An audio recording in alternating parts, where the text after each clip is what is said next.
سبھی دوست دل کی محبت سے صلاۃ سلام اللهم صل على محمد وعلى ال محمد كما صليت على ابراهيم وعلى ال ابراهيم انك حميد مجيد اللهم بارك على محمد وعلى ال محمد كما باركت على ابراهيم وعلى ال ابراهيم انك حميد مجيد انتہائی بابرکت بھلاری محفل اللہ پاک جا لکھیں کروڑے احسان جیسا ہی تمہاں کے بھلاری محفل میں وہاں جی توفیق عطا فرمائی الحمدللہ عظیم الشان فقید المثال ہمارے سامو ہی سالانہ کانفرنس تمہارے سامو روائیں دوائیں ماہنہ کامیاب دوران جے انکاتیں حضرت مولانا قائد شہدات کوٹ مولانا محمد جان عابد صاحب کے دل جاتا غیرت صاحب مبارک پیش کیا تو جی جی منت انسان الحمدللہ آگی پروگرام ملی رہے ہو اس دیتے تمام تر علماء کرام بھی بیٹھا انشاءاللہ وقتاً فوقتاً انہوں جو بیان تھی دو ماں بھی اللہ جنہاں نعمت ماما کی تھوڑی ٹیم میں مختصر وقت میں کچھ بدائے بنی جائے وطن دوستہ دیکھے تھکیان باواز بلند ساتھو سبحان اللہ ماں چون جے کے تھکیان تا سب تکلیف آؤ جب آنے سائیں عمر جاتا ہے کہ جگہ ہے بھلا دیکھے جاگہ تا باواز بلند ساتھو سبحان اللہ الہی تجھ قدرت تے اکل حیران تھی دعا الہی تجھ قدرت تے اکل حیران تھی دعا نظر جا دے کیوں تھا پیا عجب ہر آن تھی دعا الہی تجھ قدرت تے عقل حیران تھی دعا ازل کھائی ہوئے توئی ابد آباد ہوں دے تو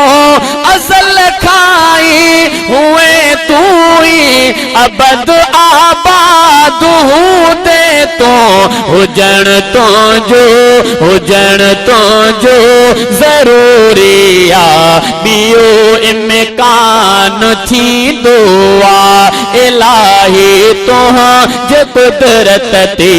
عقل حیران تھی دعا زمین آسمان سا گیا صدا شمس و قمر روشن زمین آسمان سا گیا صدا شمس و قمر روشن انہن میں کا خرابیا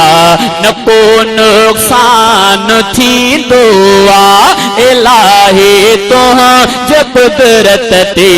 عقل حیران تھی دعا پہاڑن مثل پانی اٹے جہازن جو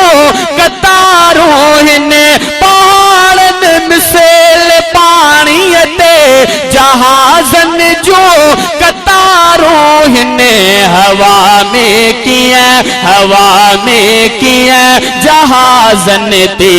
سفر سبحان تھی دعا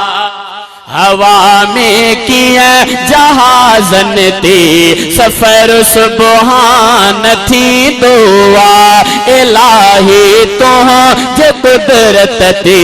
عقل حیران تھی دعا نظارو تجھ قدرت جو کرے کافر مسلمان تو نظارو تجھ قدرت جو کرے کافر مسلمان تو ہدایت تو لہے مسلم کفر نادان تھی دعا الہی تجھ قدرت تے عقل حیران تھی دعا غلام اکبر مہر رب کے روڑے قرب کیا تھی تو غلام اکبر مہر رب کے روڑے قرب کیا تھی تو نہ ایس جوہر نہ او تھورو نہ او احسان تھی دعا الہی تجھ قدرت تے عقل حیران تھی دعا